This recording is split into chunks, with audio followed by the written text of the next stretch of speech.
The soldiers of the Second German Empire struggled with all their might in the long trenches, and the arrogant high seas fleet was firmly trapped in Wilhelmshaven, deteriorating day by day.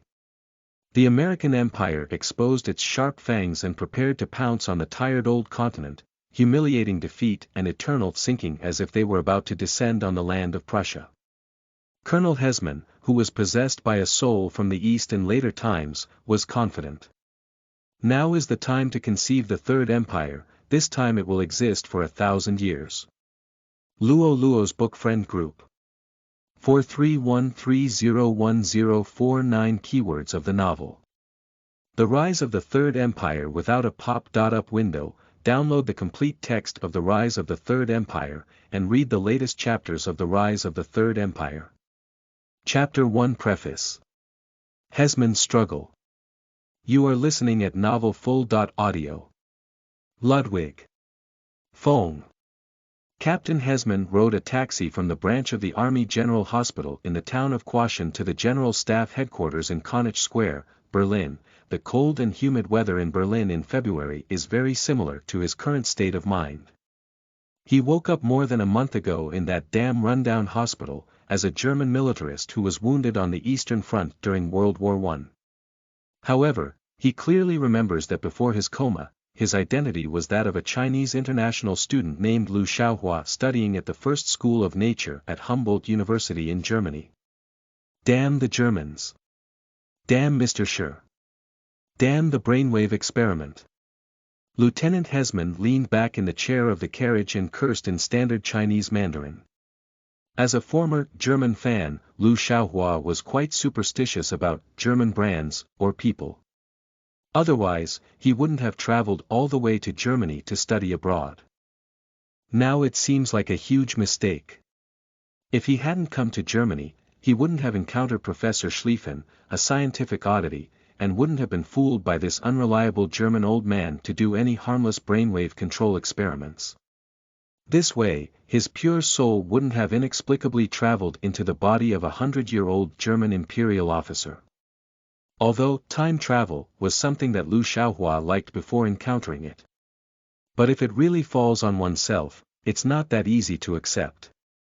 This is not about Yi Gonghao being a dragon, but waking up in a dirty and dilapidated military hospital, wrapped in gauze on his head, with a feeling of falling apart all over his body, dying, and saying goodbye to everything he had loved in the past. Parents, brothers, studies, and a girlfriend who was hard to get into, and then facing a potentially tragic new life. Yes, it could very well be a tragedy. Because the era of Liu Xiaohua's rebirth itself was a tragic one. Now in March 1917, the First World War was at its peak, countless lives were consumed by the flames of war, and the entire Europe was almost reduced to ruins.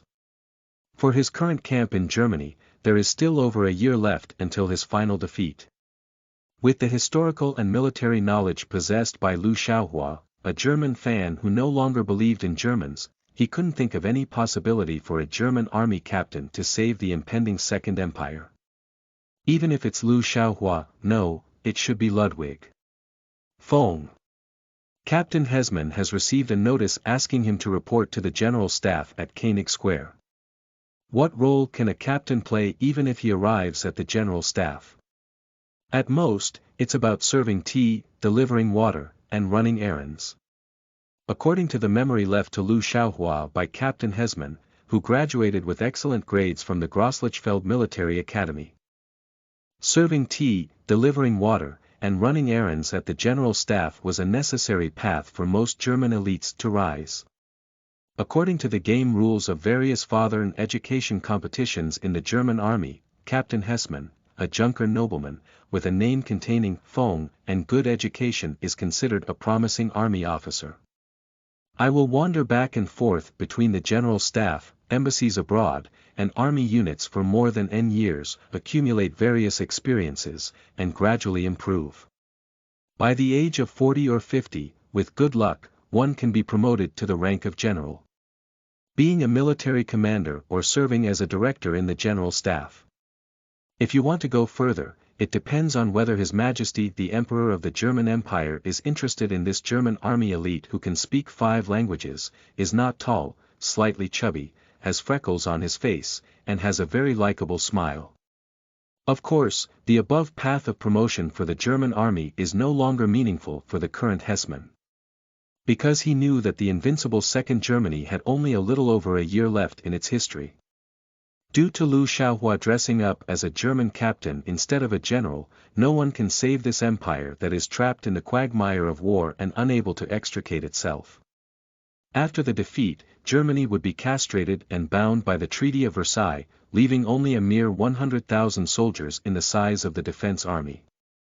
Hesman was fortunate enough to stay in this small army without being laid off or unemployed, and his promotion and wealth would probably have to wait until the Führer came to power. By the way, where is the Führer now? Are you recuperating in the hospital or squatting on the Western Front? Shouldn't we go to his place early to get familiar with him? When the Nazis come to power, should we also be a marshal or something? But can that crazy Hitler win the World War this time? One has repeatedly defeated me, maybe a marshal from the Third Empire will have to follow me to the gallows. Thinking of hanging, Hesman felt his neck tighten and he had difficulty breathing. He reached out and pushed open the car window, and the cold and humid air blew into the carriage, driving away the feeling of chest tightness and shortness of breath from Hesman. His gaze turned to the street outside the car window. The carriage had entered the city center of Berlin and was walking on Elector Avenue. The road was very deserted, and although it was already noon, there were no pedestrians in sight.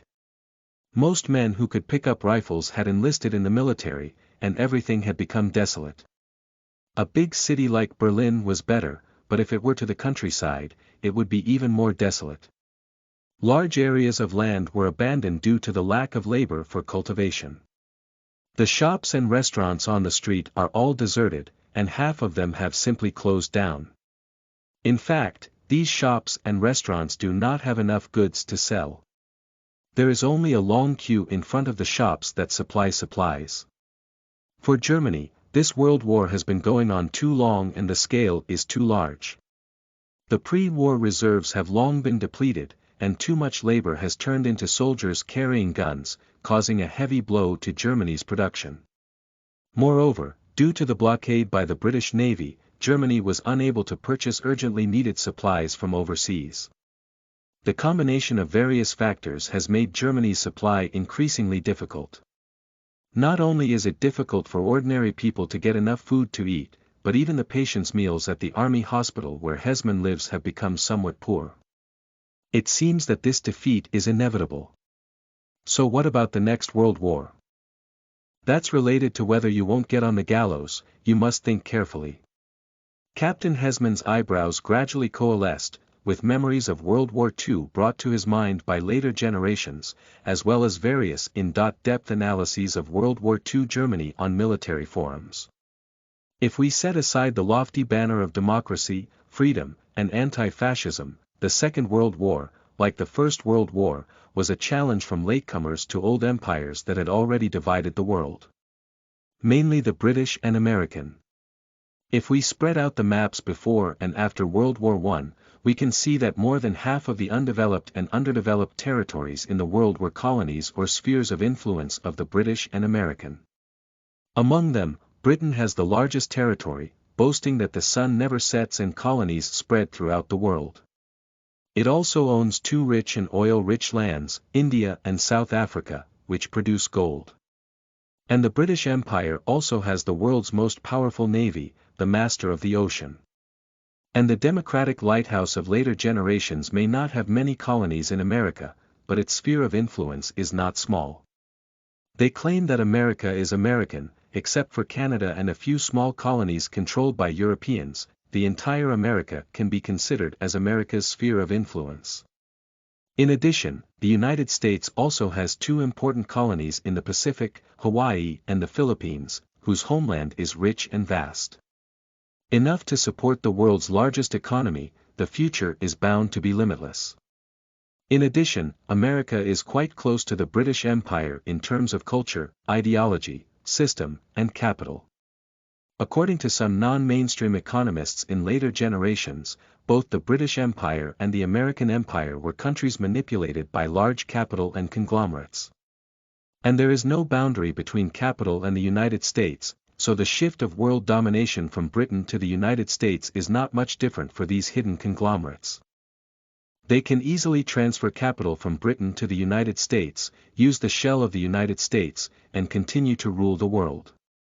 But if the rule of the world were to be transferred to the hands of the nationalist German Empire, it would undoubtedly be the end of the world for the British and American conglomerates. Although Germany also has many famous large conglomerates, it was always the nationalist army that ruled Germany, not the wealthy. If a country is owned by a consortium in the UK and the US, then in Germany it is owned by a military. The consortium must serve the military in the country, not the opposite. It is precisely based on this that the ruling conglomerates in the United States would never want to see Britain suffer a complete defeat by countries outside of the United States during the World War. I am even less willing to see the emergence of a European continent ruled by German nationalists. According to this theory, the essence of the two world wars was the struggle between international capitalism and the nationalism of latecomer powers. And the result of both struggles was the complete defeat of nationalism in developing countries. In the eyes of some keyboard politicians in later generations, there is a certain inevitability to this. Because the international capitalist side was united in world wars, and although there were conflicts of national interests between Britain and the United States, which were dominated by large capital and conglomerates, the contradictions ultimately did not translate into confrontation. On the contrary, the rising powers of Europe, which were dominated by nationalism, engaged in a desperate struggle. Later developed powers that were also suppressed by international capitalism, such as Germany and Russia, including the Soviet Union, which pursued one-country socialism, not only failed to unite but also fought against each other in the World War, draining their blood and becoming stepping stones for America, the chosen country, of international capitalism, to ascend to the throne of hegemony. What a tragedy! Hesman sighed in pain, as if he had seen the noose around his neck. No way. I can't let the evil American imperialism hang me. I must find some way. As he was muttering in Chinese, the carriage suddenly stopped, and then the elderly coachman shouted, "Captain, here we are at Ko-Ni Square. Do you know Lenin in Chapter 2? You are listening at Novel Full.audio. The General Staff of 1917 was really large. Prior to World War I, the General Staff had one Chief of Staff, actually the Deputy Chief of Staff, 5 Chief of Staff, 15 professional departments, and 1 intelligence service group. And now, led by the best duo of Hindenburg and Rudolph, the General Staff has become a massive organization with numerous branches, and even a film bureau, to manage the film industry throughout Germany. At the same time, with the expansion of the size of the General Staff Department, many young staff members have also been able to enter it. Born in 1892, Hesman, who is only 25 years old this year, is one of them. And in the spacious and bright large office of the Central Office of the General Staff, handling personnel affairs, a handsome captain in his 30s who received Hesman with a smiling face was also one of the new recruits in the General Staff. Captain Hesman, right. Hello, I'm Captain Albert Kesselin, a staff officer at the Central Office. Oh, are you the Nazi German Air Force Marshal Kesselin who was sentenced to death but not executed? Hesman thought about the other party's tragic fate in his heart, and his expression became heavy. Yes, I am Captain Ludwig von Hesman, ordered to report to you. Sit down, sit down. Catherine still smiled, as if she had just learned that she was going to be promoted to major. Okay, Captain. Hesman sat down on the chair opposite Kesselin's desk and observed the large office. A large room with more than a dozen desks, with a cheerful officer behind most of the desks. The phone rang continuously, and occasionally the sound of calls came, all sounding very pleasant, as if everyone had won a big prize. Did you win the battle on the front line? Hesman asked casually. No, Catherine laughed, it's better than this. It's Russia. Russia has undergone a revolution, and the Tsar is likely to have been overthrown. I think this is a major turning point. It's the February Revolution. Hesman only then remembered that today was March 15, 1917, and the February Revolution in Russia, February in the Russian calendar, began on the 8th of that month. If history has not changed, Tsar Nicholas II will sign the abdication declaration at midnight today. This is indeed a significant turning point. Hesman just forced a smile out of his mouth. Because he knew that the same thing would happen in Germany on November 9 next year. The only difference is that William II was able to escape to the Netherlands and did not fall into the hands of the uprising workers and soldiers. Yes, I think your arrival is also related to Russia, isn't it? Captain Kesselin lowered his head and flipped through the notebook on the table, then asked with a smile, I was asked to confirm if you are proficient in Russian. That's right, I speak Russian well, Hesman thought to himself. Are you going to be sent to the Russian team of the political department to study Russian affairs? This is a leisurely job. I took the opportunity to carefully consider how to defeat the US Empire and win World War II. Do you still use radio? Catherine continued. Yes, Hesman replied, I was responsible for this at the communication office of the 11th Army Group Command. Hesman does have the skill of using radio in his memory, and he received relevant training before the outbreak of the war. After the outbreak of the war, he was sent to the 11th Group Military Control radio station on the Eastern Front.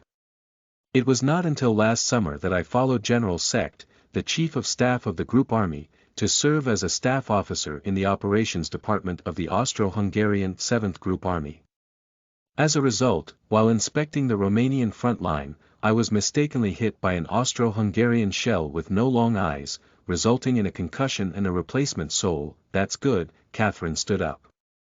Come with me, I'll take you to meet the director of 1st Military Supplies. 1st Supply Director. Hesman was stunned for a moment. Are you referring to His Excellency General Rudolph, 1st Supply Director? Kesselin shrugged his shoulders. Yes, it's General Rudolph. He needs a Prussian aristocratic officer who is proficient in Russian and can also use radio proficiently, preferably lower in rank than a major. And you happen to be recuperating in Chosen. So. He extended his hand to Hesman. So, you're lucky, come with me quickly. Will it be lucky? I don't know what task it is. Perhaps he will have the opportunity to be promoted to lieutenant colonel and secure a more important position in the future pocket defense army. If he is lucky, he can be promoted to lieutenant colonel before Hitler takes office. In this way, after Germany resumes its armaments, there is a high chance that I will become a general-level officer and work hard to obtain the marshal's staff. He followed Captain Kesselin, who had been sentenced to death in history, with great strides inside the building of the general staff. I saw many young officers wearing military pants adorned with red panties in the hallway. They were the elites of the German nation, and each of their faces was filled with joy. No one would have thought that the empire they were loyal to would be destroyed in just over a year, let alone that they would face the shame of a second defeat in just over 20 years.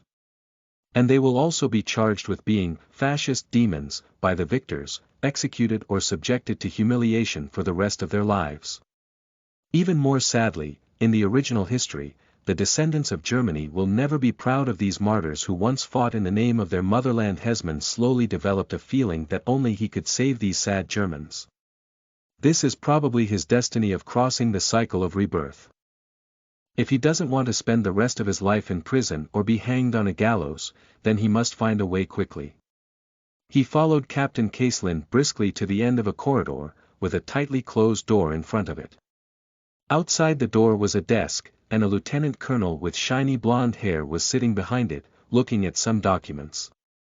He only lifted his head when he heard footsteps. Captain, what's up? The blonde lieutenant recognized Kesselin and asked with a smile, clearly feeling happy about the revolution that had occurred in Russia. Mr. Reinhardt, is your Excellency General inside? Yes, you came just in time. The general has just returned from His Excellency the Marshal and is currently in the office. In the current General Staff, Your Excellency Marshal is synonymous with Hindenburg.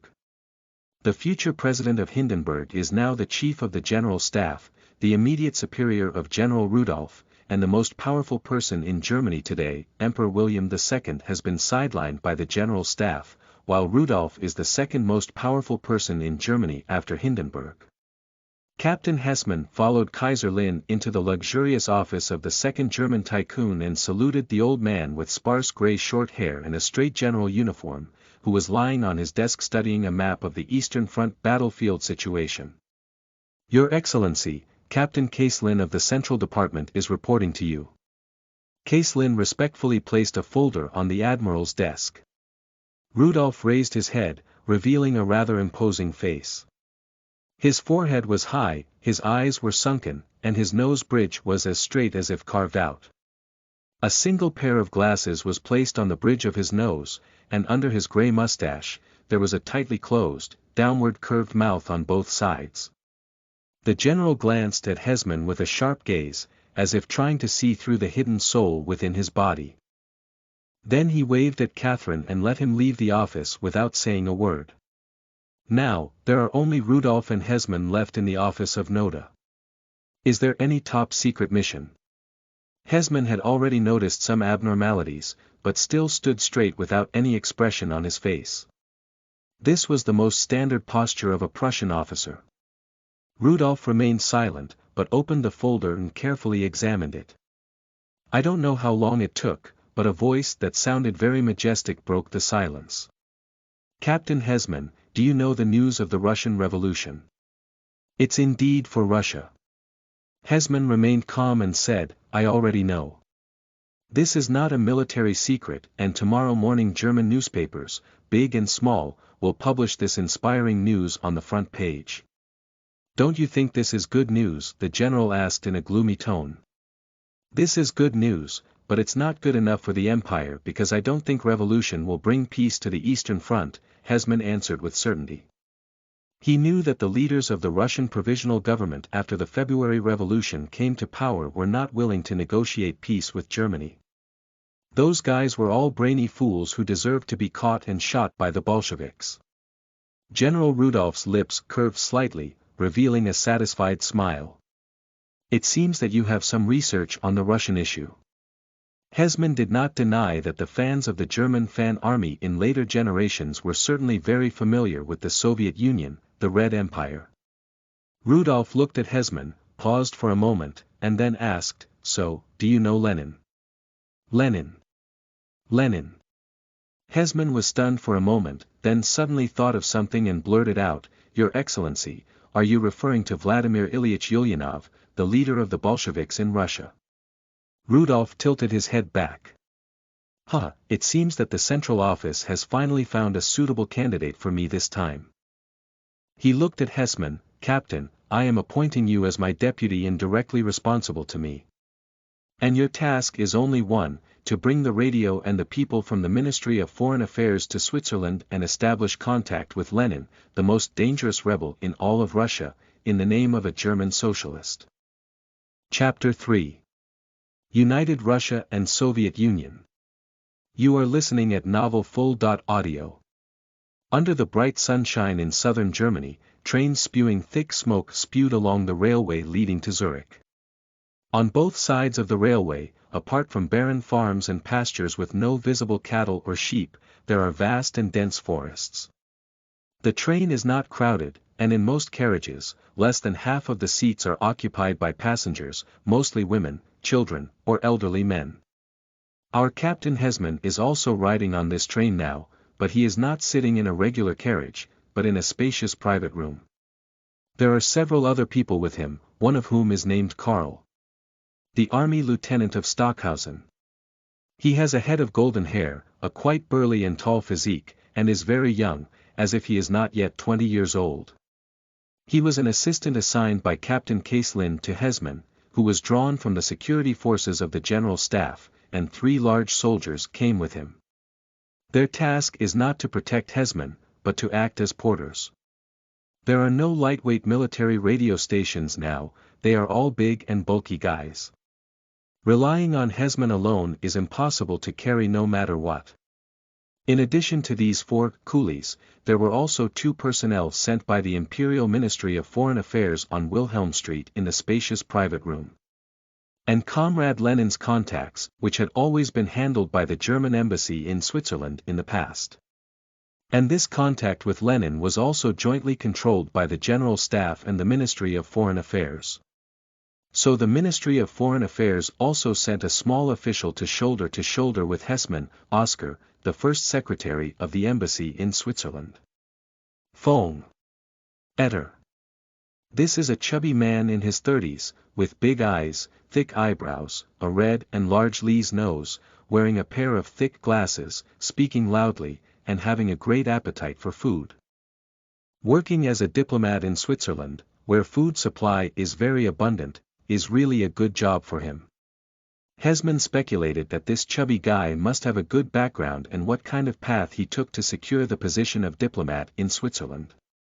Otherwise, at his age, he should go to the front line to squat. Accompanied by Edel is a young lady with a beautifully defined oval face, a high nose bridge that seems to be carved out, a wavy blonde hair, and a pair of very beautiful ice blue eyes. Her skin color is very white and creamy, making her an outstanding beauty at first glance.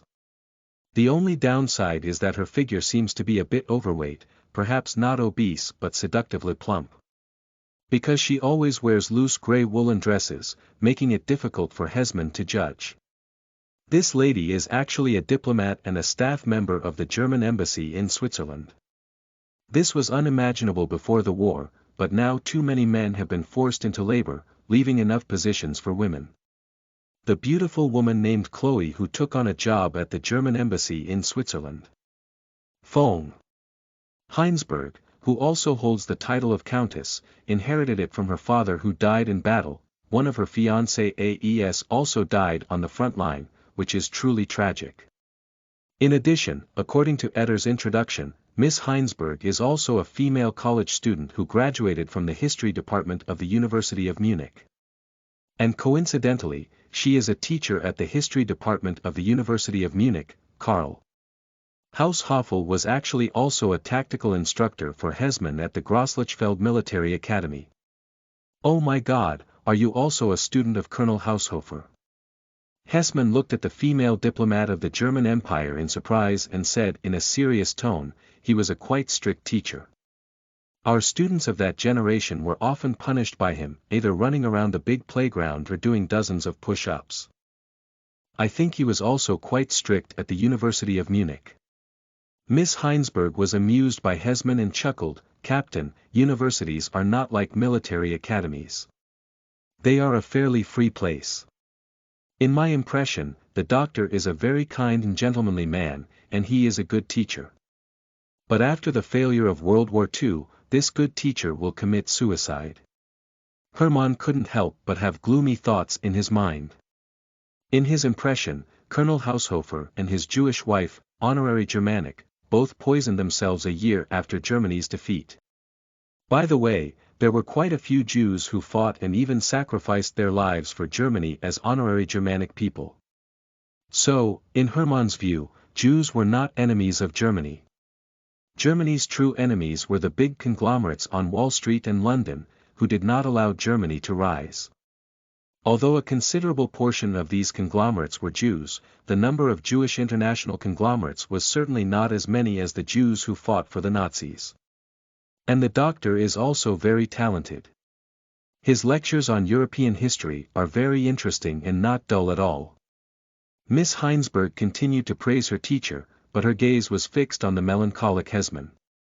Captain, what are you worried about? No, Hesman shook his head and pulled out a smile. I thought of the colonel's local Yuan political viewpoint, and I believe he also talked about it at the University of Munich, right? In Hesman's memory, this Haushofer was also a famous German geopolitician, Rudolf Hess was his student, and Hitler was also deeply influenced by him. After the Nazi Party came to power, he also became the president of the German Academy of Sciences. And his political ideal in Yuan, which Hesman had heard of in later generations, was the German-Soviet Union alliance, where two land-based countries jointly opposed the British-American maritime power. Among these two dictators, Hitler's territorial political views were clearly more confused. Because Hitler pursued a pro-British and anti-Russian view, the doctor advocated for German-Russian coordination. Miss Heinsberg and the chubby Eder exchanged glances. Heinsberg smiled and asked, "Captain, I don't think you agree with this viewpoint, do you?" On the contrary, Hesman shrugged and then fell silent for a moment, as if pondering his words. "In fact, I agree with His Excellency Bismarck's proposition that Russia is particularly important to Germany. The reason why this great war was long-lasting was because we were at war with both France and Russia at the same time. If we could transfer our troops from the east to the west from the beginning, a glorious peace would probably have arrived long ago." As Hesman spoke, his gaze remained fixed on Eder's face. Because he knew that there had always been faithful followers of the Bismarck line in the political and diplomatic circles of Germany. For example, Gustav, who later served as the Prime Minister of the Weimar Republic. Stresemann, as well as Schulenburg, who had served as an ambassador to the Soviet Union. Eder remained silent, only looking at Heinsberg. Heinsberg raised his voice and said, "Captain, isn't there a chance to achieve Russian-German coordination now? Are you talking about Lenin?" Hesman looked at the bright and charming Heinsberg, and he guessed that she was just a beautiful mouthpiece. The female staff of foreign embassies had no future, so he was not afraid to say the wrong thing. All the sensitive topics today were brought up by her. It seems that she was following Edel's orders to explore her own bottom. And that Eder is a secret at a young age, with a bright future ahead of him. There must be some big shot behind him, perhaps it's the Foreign Secretary Chu Erman himself. It seems that the contact with Lenin has always been directly controlled by William Street, referring to the Ministry of Foreign Affairs. "Captain, do you know who this Lenin is?" Eder took the topic and asked with a smile. "I know," Hermann said, "he is the leader of the Bolshevik faction of the Russian Socialist Party and has been in exile in Switzerland since the failure of the revolution in 1905.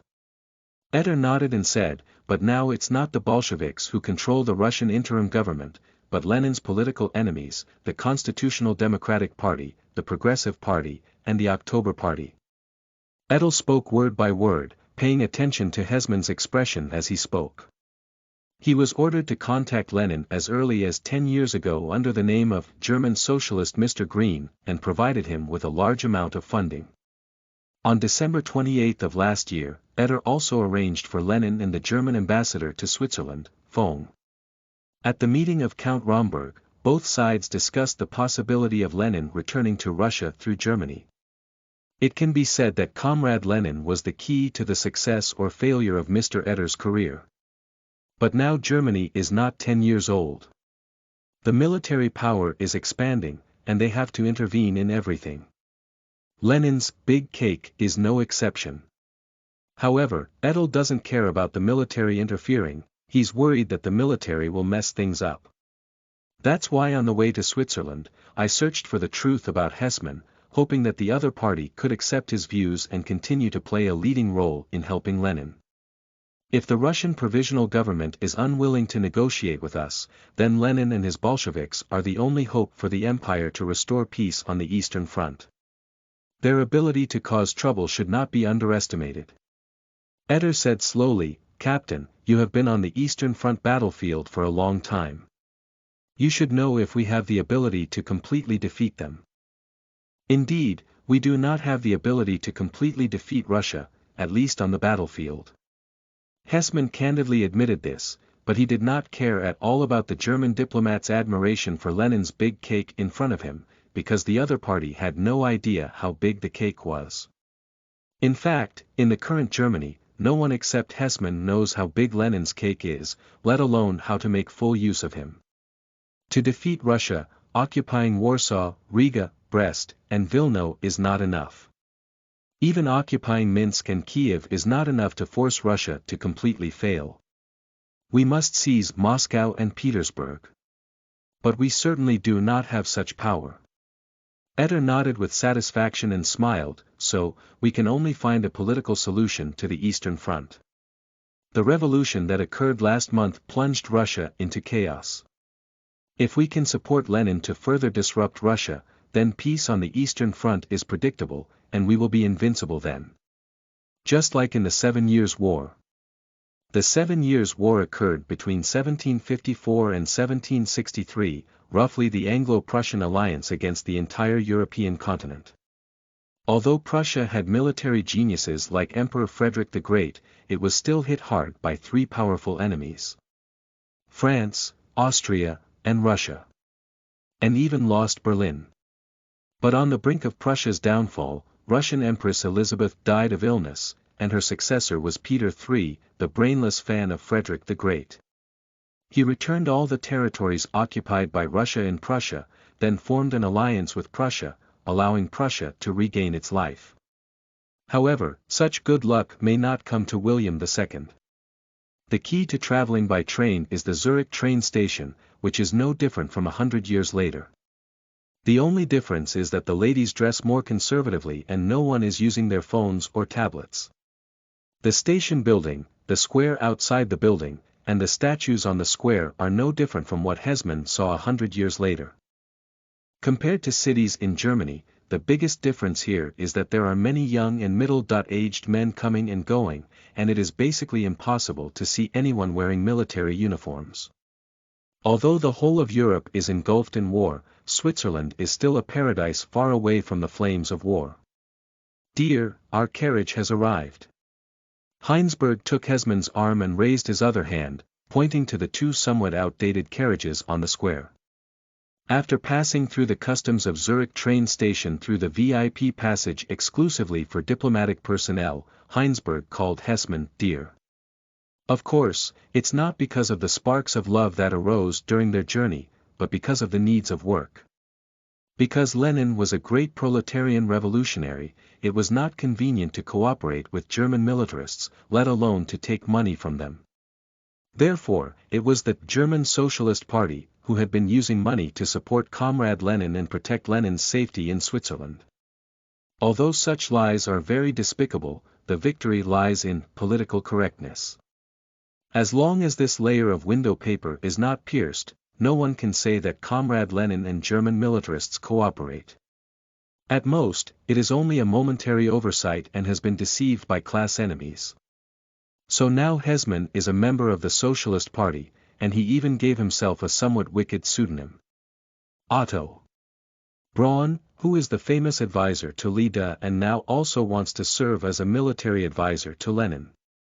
Heinsberg's identity was previously that of Eva, a member of the German Socialist Party. Miss Green, now married as a woman, it's Eva. Mrs. Braun. It seems quite natural to introduce Hesman to Lenin through this relationship. As for the big fat man with a red nose, Eder was Eva Braun's brother, Max Green. A pseudonym he had been using for almost 10 years. When Comrade Lenin first arrived in Switzerland, he gave money and things in the name of Comrade Green. Later on, as his position improved and his work became increasingly busy, Heinsberg, a newcomer to the embassy, was invited to participate in activities to help Lenin under the name of Miss Green, Mr. Green's sister. "Karl, take all your luggage onto the back carriage and be careful," Hesman said to his assistant, the big guy Karl. Stockhausen gave the order. "Yes, Captain." Karl, who had changed into worker clothes.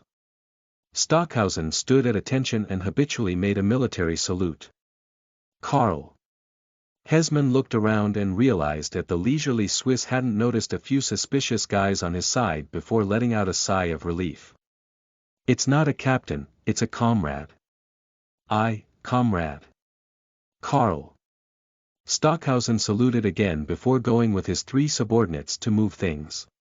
But these 4 guys all look like they've been in the military for a long time. Hesman, of course, was a bit worried and looked around again. "Darling, don't worry." Heinsberg lightly poked Hesman with his hand. "Switzerland is another world, peaceful, beautiful, prosperous, far from war, everyone is friendly to each other, and there is no need to worry about any anti-espionage agencies. Where are the people of Lenin? Hesman glanced at Eder beside him. I think they should know your true identity, right? Eder was filling a pipe with tobacco and laughed heartily when he heard this. Get in the car, my dear brother. Law. We still have a lot of way to go. Zurich is not close to Kujawais. But we can enjoy the scenery of Switzerland along the way. This is a beautiful country, the scenery is really beautiful, and we won't disappoint you. The group is divided into two parts. Karl Stockhausen and his 3 workers sat on an open-top carriage carrying luggage at the back. Hesman and Eder sat in a carriage in front of them. Miss Heinsberg went to a nearby store to buy a lot of food, including Swiss rolls, chocolate, milk, grilled sausages, and beer. She packed 2 large bags and gave them to Karl. Stockhausen and others packed 1 bag, while the other bag carried the carriage that Hesman was riding on. The carriage wheels rolled slowly along the beautiful and exquisite streets of Zurich. This place is really nice, it's a great place to live. If only I could stay here forever, Hesman calculated in his heart. His phone prefix turned out to be a small aristocrat from the countryside of East Prussia. There was a farm in East Prussia, but it was abandoned after the war broke out. His father was originally an elderly retired military officer with little savings. He enlisted again after the outbreak of war and now he doesn't know where to hide on the Eastern Front. In addition, Hesman has a stepmother, a brother who has died in battle, and a half-sister. Hesman's biological mother passed away in childbirth more than a decade ago. Basically, it's just this family background. Hesman now sends money to K.O. Nigsberg's stepmother and sister every month, so they can cope with the increasingly difficult life. In the future, she also needs to find a way to get her sister's dowry. Considering that over 2 million German youths have died or been disabled in battle, Miss Hesman's dowry for marrying a successful husband is not a small sum. So Hesman could only dispel the idea of retiring after the war and living a comfortable life in Switzerland. It seems that we can only focus on how to help the German Third Reich win future world wars. Where are we going to Kujawais? Hesman asked. It's a good sanatorium in the Alps, Heinsberg said. Surrounded by forests and snow-capped mountains, things are very cheap. Where will we set up the radio station when we get there? Hesman said, you won't let me set up an antenna in the nursing home, will you? The radio station is located in my house, and I have a house near Kujawais. It's very big and beautiful, Edel pointed at Heinsberg with his pipe. She's a countess, a true noblewoman, with estates, castles, and annuities. He blinked at Heinsberg and added, and she's still single. Mr. Eder. Heinsberg shouted, with a hint of sadness in his eyes. Miss Heinsberg, you have to look forward. Edel took a puff of his pipe and exhaled a blue-white smoke. This war has taken away too many lives, but the living still have to live. I know. Heinsberg glanced at Hesman, who was once again lost in thought, with his big eyes flickering, and then said in a subtle and inaudible voice, let's wait until the war is over. I don't want to lose anyone again. The war will end soon, it should be this year, Eder said. The war on the Eastern Front won't end soon, Hesman suddenly interjected, as if he hadn't paid attention to their conversation just now. I think we've accomplished something big this time. Big deal. Edel took another puff of his cigarette. Ludwig, what do you want to do? Hesman fell silent for a moment, as if he had made a great decision. He lowered his voice and said, I want to escort Lenin back to his country and stay by his side to help him become the ruler of Russia. Stay in Russia. Eder frowned as he smoked his pipe. Is it possible to help Lenin become the ruler of Russia? Hesman nodded and said sternly, for the benefit of Germany, even if there is only a 1 in 10,000 chance, we should give it our all. Kujawais is located in the mountains south of Zurich, with a very high terrain, almost close to the snowy summit, and is a relatively affordable sanatorium. Heinsberg's villa is located at the foot of Kujawais, near the mountainside, adjacent to a blue lake, and the scenery is as beautiful as a painting. Hesman took Karl Stockhausen and 3 other coolies were all placed there, and it took another hour to set up the radio station. Then they grabbed Heinsberg's slender waist and strolled up the mountain together. He found that the Viscount was not as fat as she appeared at first glance, and her waist was still quite thin. It was just that her chest was too fat, supporting her wide woolen dress. However, Hesman's thoughts at this moment were not on women, as he was about to see a great mentor. That's a lively comrade Lenin. Although he had already seen German marshals like Rudolf and Kesselin before, as a progressive Chinese youth who grew up under the red flag and also participated in the Communist Youth League, he had sworn under the bright red flag. Comrade Lenin held a relatively high position in his mind for a period of time, basically resembling the founder of the Red Dynasty. Moreover, Hesman had already pondered it repeatedly along the way. In order to prevent American imperialism from tying the noose around his neck, he must vigorously promote the Soviet-German alliance. Only by uniting Russia and the Communist Party, at least until completely defeating Britain and the United States, can the Third Empire possibly win the next World War by maintaining the Soviet-German alliance. And in Hesman's view, it is also entirely possible to unite with Russia and the Communist Party. Because the existence of the German Empire was actually beneficial to the Soviet Union, which was dominated by GCism, and Germany, which was dominated by nationalism, were both incompatible with international capitalism. The Third Reich of Germany must certainly be stifled, and the Soviet Red Empire must also be eliminated. In the original history, international capitalism that controlled the United States did indeed achieve these 2 major goals. The former was eliminated by force, while the latter was dissolved through a more than 40-year-long Cold War. The Soviet Union's defeat in the Cold War certainly had its institutional flaws. But it cannot be denied that the Soviet Union, along with some not-so-wealthy and developed Eastern European allies, was significantly weaker in overall strength than their capitalist rivals. The Soviet Union was at an absolute disadvantage in terms of economy, technology, population, resources, and land area. The only way to confront the West is to concentrate financial and material resources on investing in military forces. The final result is naturally the military's dominance, and the decline of various industries for people's livelihood. In fact, it is not particularly withered, but it is far from the legendary paradise of GCism. But if it weren't for what the Soviet Union did, it could have won the Cold War against the West. I'm afraid I'll only die faster. But what if a German Third Reich ruled over Western, Central, and Southern Europe still existed?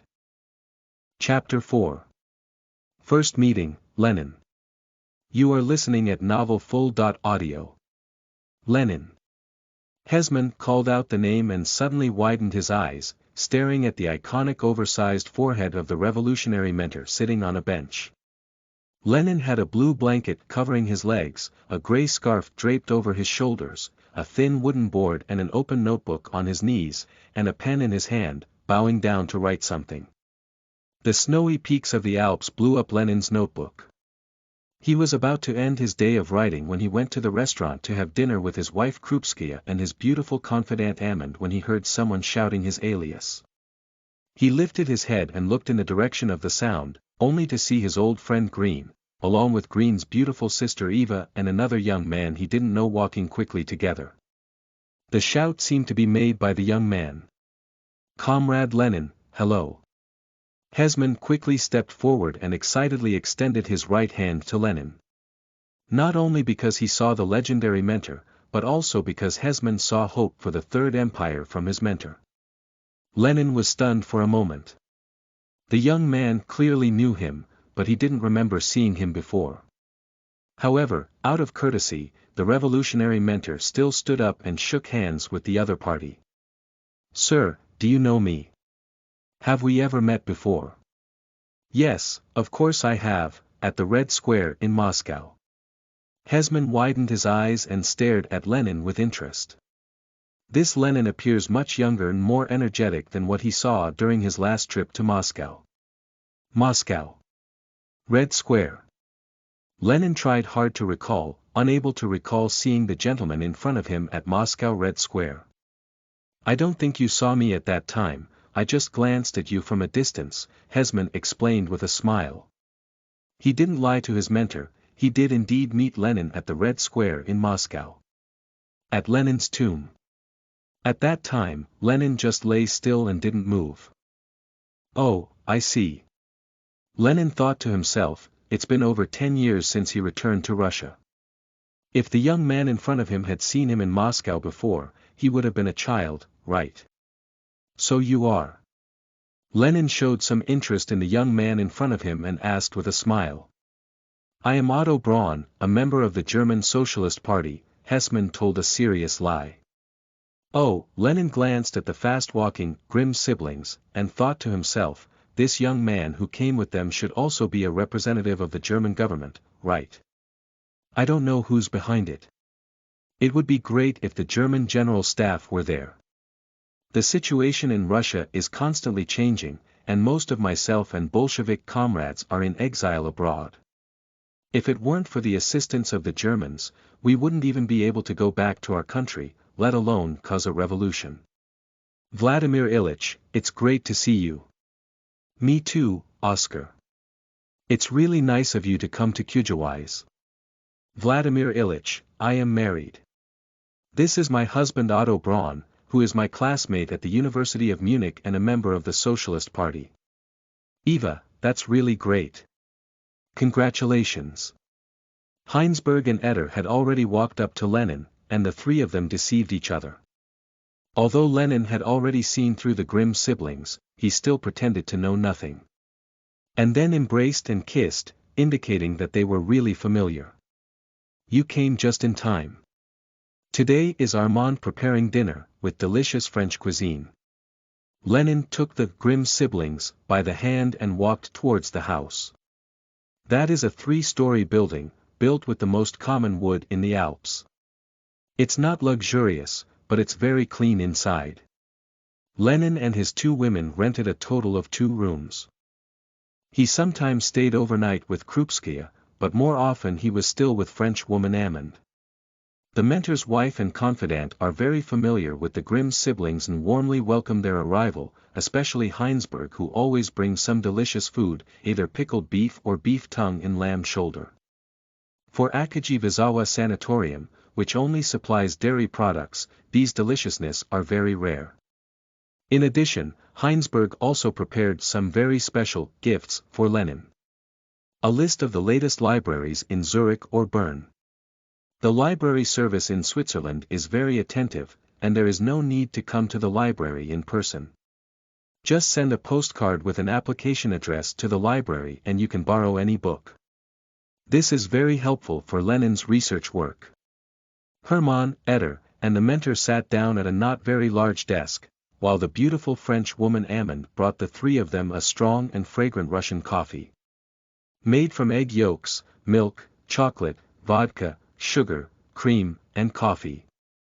Heinsberg and Krupskaya were busy preparing dinner in the kitchen. Hesman picked up a cup of coffee and took a sip, only to find that there was strong liquor inside. He frowned slightly. Lenin had been observing Hesman all along, seeing this subtle change in expression and laughing, "Comrade Braun, can't you get used to Russian coffee?" He spoke in Russian. Is it a bit uncomfortable to add vodka inside? Hesman also answered in Russian. He didn't speak Russian in his previous life, but after regenerating Hesman, he was able to do so. But I still really like it because in Germany, there is neither coffee nor milk anymore, and I haven't tasted these 2 things for a long time. This lie is not very clever.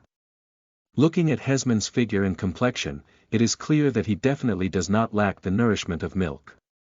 However, Lenin didn't care about these things.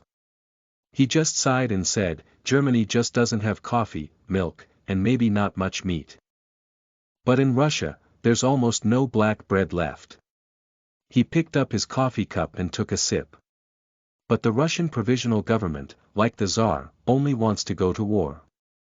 Because they are as foolish as the Tsar, Hesman lightly hammered the table with his fist. They don't even realize who Russia's real enemy is. Yes. They didn't realize it. Eder echoed. Lenin, on the other hand, was drinking coffee while looking at Hermann. Hesman added. Actually, Germany and Russia are the objects of the British Empire's containment and the enemies of the international capitalist group that controls the British Empire. Even France, our old enemy of Germany, has also suffered a lot from Britain. When Napoleon's empire was in its glory, Britain organized anti-French alliances again and again. When Russia was strong, the British joined with France and Turkey to launch a war, referring to the Crimean War. When Germany led by Prussia rose and revived, Britain again attracted France and Russia. In fact, Britain's policy was to let us European powers kill each other to maintain the rules of the game in which the international capitalist group dominated the world. Oh. Lenin did not agree with Hesman's tone, which had a sarcastic tone. I think you must think that the conspiracy of Britain and this international capitalist group is about to be crushed by the German Empire, right? Hesman looked at Lenin and said, why do you have such a judgment? Isn't the situation very clear? Lenin shrugged, the main reason for the revolution in February was not against the Tsar, but against war. If the interim government can comply with public opinion and negotiate peace with Germany, it can stabilize. This way, Germany and Austria Hungary can transfer a large number of troops from the east to the west, and they will be enough to destroy France. Hesman shook his head and said, but what if the interim government is not willing to negotiate? Yes, they don't want to. Lenin sneered, as although he was in Switzerland, he still had access to important intelligence within Russia. They will continue to fight, disregarding the fact that the Russian army is disintegrating. Those fools, referring to the Constitutional Democratic Party, the Mensheviks, and the Social Revolutionary Party, are so naive, thinking that they can replace the Tsar's command to achieve victory. But the cruel reality will teach them and educate the Russian people, and then there will be a second revolution. The Bolsheviks will be in power, and they are truly willing to achieve peace. Isn't it then that Germany and Austria-Hungary can divert their troops from the Eastern Front to the Western Front? Hesman's face sank as he leaned against the back of a hard chair and let out a long sigh, but like Britain, the United States is also manipulated by international capitalist groups. Once there is a possibility that Britain will lose world hegemony, the United States will definitely join the war under the manipulation of international capitalist groups. International capitalist groups. Lenin pondered and asked, Comrade Braun, do you mean that capitalism on the international stage is all one? But the current war shows that there are different groups of international capitalism. Basically, every capitalist country is controlled by its own domestic capitalists, and it is only in order to compete for colonial markets and raw materials that a great war breaks out between capitalist countries. Hesman shook his head and retorted, Comrade Lenin, I think you should notice that capital can flow across borders. They can flow from one country to another. And conglomerates originating from two countries can also merge into one through capital operations, or they can share common interests through mutual control. Through this cross-border capital flow and operation, a group of super-large conglomerates will eventually emerge that can dominate multiple countries or even the entire world. I think this is just your speculation, Lenin said. Or maybe at some point in the future, there will really be big conglomerates that can dominate multiple countries. But obviously, no such big conglomerates have emerged yet. Otherwise, this world war wouldn't have erupted, right? This only indicates that multinational corporations have not yet controlled all countries, Hesman said, and some countries are not controlled by capital, but are ruled by nationalist ideologies, such as the German Empire. That's why multinational corporations that control Britain and America are doing everything they can to contain Germany, ultimately leading to this war. Comrade Braun, what do you want me to say? Lenin shrugged and showed a bitter smile. Discussing issues related to capital and war with an official from the German Empire really had a sense of playing the piano against a cow. Comrade Lenin, I understand what you mean, completely understand. Hesman's chubby face showed a hint of sadness. Surplus value, overproduction, and wars to compete for the international market. I have also read Mr. Marx's works, but a phenomenon that Mr. Marx cannot explain is about to emerge. What phenomenon? Lenin frowned and asked. The United States will join the war. What? Lenin hadn't done much yet, but Eder exclaimed, this is impossible. The United States has no reason to join the war. The reasons he pointed out are certainly not superficial, surface reasons are easy to find, such as unrestricted submarine warfare, such as the Zimmermann telegram. But deeper reasons are not easy to find. Hesman looked at Lenin, who remained non-committal, clearly unsure whether the United States would participate in the war. Eder exclaimed, the United States has no reason to participate in the war because they won't get anything by defeating Germany. Germany has very few overseas colonies, and countries such as Britain, France, Italy, and Japan are not enough to share the spoils. As for occupying an enclave in Central Europe, it is absolutely impossible. Hesman also said, yes, the domestic markets of Germany and Austria Hungary are probably not what the United States wants. Compared to what Germany and Austria Hungary have, Britain and France are the truly wealthy. Especially the British Empire.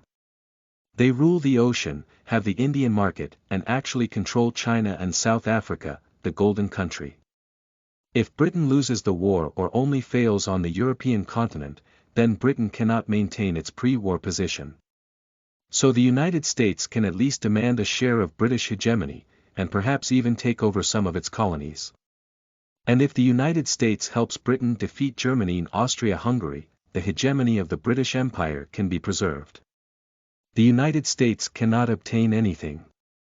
In addition to significant casualties and military expenses, so the United States cannot participate in the war. Eder was very certain. They just need to sit and watch the war, and they can become the rulers of the world together with Britain and Germany after Germany defeats France.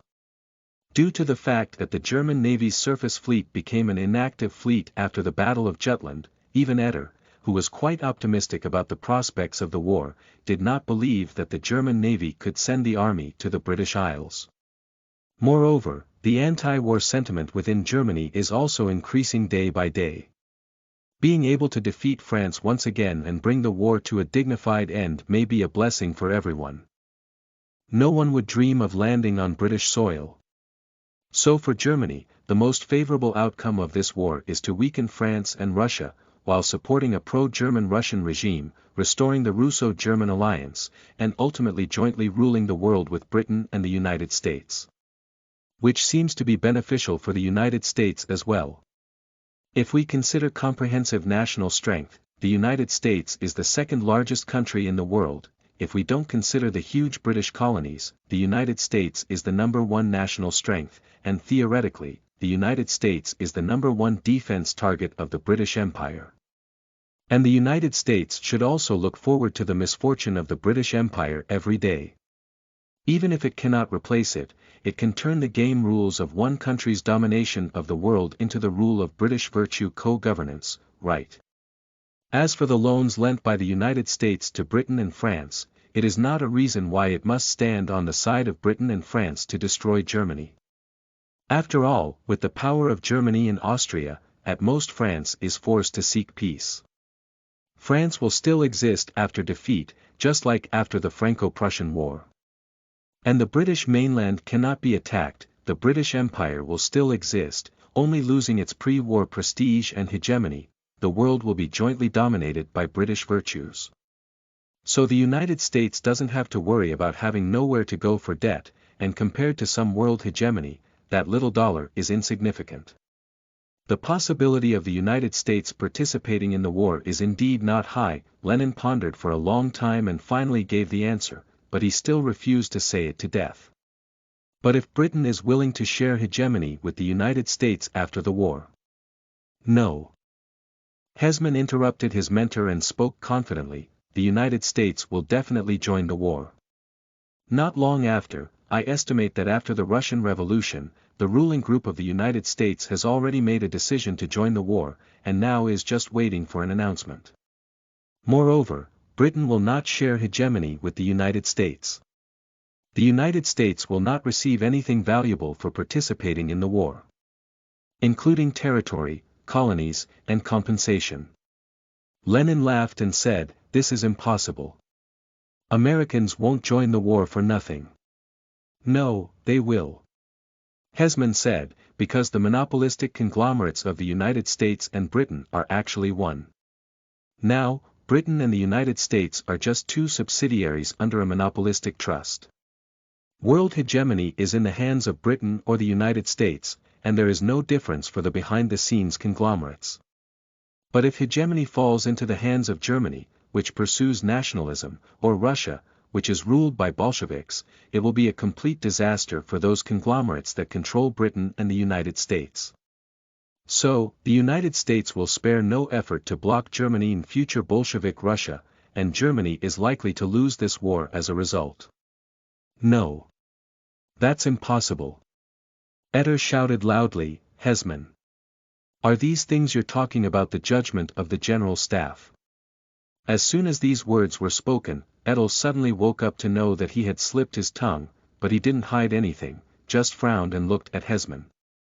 Lenin also stared at Hesman with bright eyes, but did not ask any further questions, as if he had not heard Etter's words. Hesman glanced at Etter and then met the gaze of his great mentor, pausing word by word, "And after the failure of Germany, your Bolshevik Russia will become a thorn in the eyes of the international capitalist group." "No, it's impossible," Lenin firmly denied. "If the United States really joins the war and defeats Germany as you said, then Germany will erupt in revolution, just like Russia. This will be the beginning of the world revolution." The mentor spoke of his consistent judgment. That when a world war turns into a domestic war, soldiers from various countries in the frontline trenches will turn their guns and work together with the domestic working class to overthrow their respective reactionary regimes and achieve a world revolution. However, Hesman was very clear that the mentor's judgment was wrong. Because fools like Kerensky are not found in Germany. Hesman just shook his head and said, "Let's make a bet." "Comrade Lenin, my judgment is that the United States will declare war on Germany at some point this month or next. Because if we delay further, Germany may become the ruler of the European continent, and it will be difficult to defeat it again. Even if Germany is defeated, it will still be a capitalist country, and Germany's proletarian revolution will not succeed." Lenin looked quietly at Hesman, unsure whether what he said was Hesman's own judgment or represented the views of the German General Staff. "Comrade Braun," Lenin said in a deep voice, "you want to bet. What are you betting on?" "Your friendship with the Russian people." Hesman looked at the great mentor and said word for word, "If my judgment is correct, I hope to become your friend with the Russian people." As he spoke, he smiled and extended his right hand. "Okay. It's a deal." Lenin nodded heavily, smiled, and reached out to shake hands with Hesman. Lenin and an old friend of the Soviet people.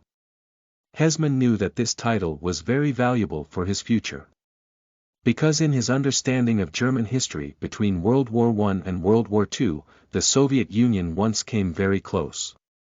Utilizing the Soviet Union to restore Germany's vitality was once a long-standing national policy of Germany.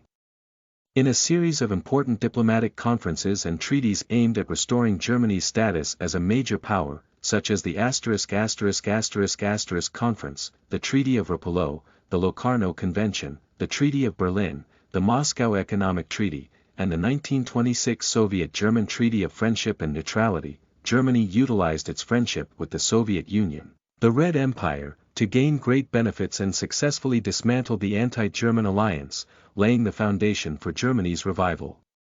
Not to mention Hitler's repeated consumption of Soviet threat theory and the benefits gained from colluding with the Soviet Union to divide Poland after coming to power. It can be said that without all the significant diplomatic and military achievements made by Germany after World War I and before the Soviet-German War, they could not have been separated from the Soviet Union. After the outbreak of the Soviet-German War, the Third Reich of Germany began to decline. Under the post-war situation of Soviet-German coordination, the future of a German officer with Lenin's friendship was naturally not too bad. Chapter 5. Goodbye, Lenin. You are listening at novelfull.audio. The reason for jumping from Chapter 3 to Chapter 34 is certainly due to Luo Luo's problem. He wrote something that should not have been written, and now it has been completely deleted. However, the story that mainly happened in Russia has little to do with the main plot of this book, and even if deleted, it will not affect the completeness of the story. In the blink of an eye, it was already a certain day in November 1917.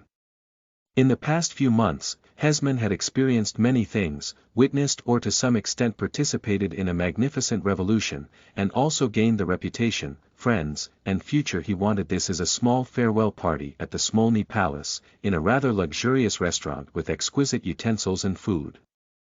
Hesman could see that Lenin and his comrades were indeed full of expectations for peace talks with Germany. Lenin, Trotsky, Stalin, Gamenev, Dinovayev, Bukharin, and Kerentai, a high-ranking member of the Central Committee and the People's Commissar, all attended, and Lenin's wife and lover also came. Trotsky's wife Natalia and his father Blomstein also joined in the fun. The former is the daughter of a banker, although she is a bit old, her charm still remains. The latter looks like a farmer, a very wealthy farmer from Ukraine. He claims to own 300 Russian acres of land, equivalent to 5,000 Chinese acres. In addition, 5 young and beautiful ladies came to take turns dancing with everyone. In a corner of the restaurant, there is also a very beautiful piano. The Smolny Palace used to be a noble girls' school, with many very advanced instruments inside. Chloe von Heinsberg is sitting there playing. This female diplomat has never shown her musical talent, but this time she performed Beethoven's Dedicated to Alice very well. Ludwig von Hesman took off his yellow-green Russian military uniform. His era as a Russian revolutionary had come to an end, and now he was a friend of Lenin and the Bolsheviks. His friendship towards them is not disguised, because he is well aware that Russia and Germany are not real enemies. At least until the future Third Empire overthrows the British Empire, Germany must maintain its relationship with the Soviet Union. 2 fronts go to war, fighting against Britain, America, and the Soviet Union. The Germans have tried twice in history, but there is no good outcome. So Hesman is determined to stop the adventure of the Second Two-Front War. And for the Soviet Union, the same situation applies. When Germany, which pursued nationalism, was destroyed by 2 countries manipulated by capital, Britain and the United States, the tragic outcome of the Soviet Union was actually predetermined. The international capital group controlled most of the world, with overwhelming advantages in population, funding, resources, and technology. The destruction of the Soviet Union was only a matter of time. In the restaurant, parties and dances take turns, with Chloe and 2 other Russian girls playing the piano one after another. Hesman danced with every lady present and was also poured with a lot of wine. Perhaps wanting to talk to him about something, the Russians didn't take out vodka, otherwise Hesman would have been so drunk by now. Perhaps we should go out and blow the night breeze, Lenin said to Hesman, who had also drunk a lot, but not much. It's very warm tonight. When you come back from Germany, you should experience the taste of Russian winter. Looking from the spacious stone balcony, there is an open square, opposite the blue Smolny Monastery, solemn and luxurious, showcasing the former glory and prosperity of the Russian Empire, as well as the potential of the future Red Empire. This is the country with the largest territorial, domestic, area in the world and the largest population in the entire white world. Industrialization had already been initially achieved before World War I, and the total operating mileage of railways was second only to that of the United States. Once such a massive country is integrated by the Bolsheviks with an iron fist, any idea of easily defeating them is very unrealistic. If we add the United States and the British Empire, it would be even harder for Germany to win than to reach the sky. Moreover, Hesman was well aware of the outcome and weaknesses of the Soviet Union, as this country did not have many advantages in the era of peaceful development.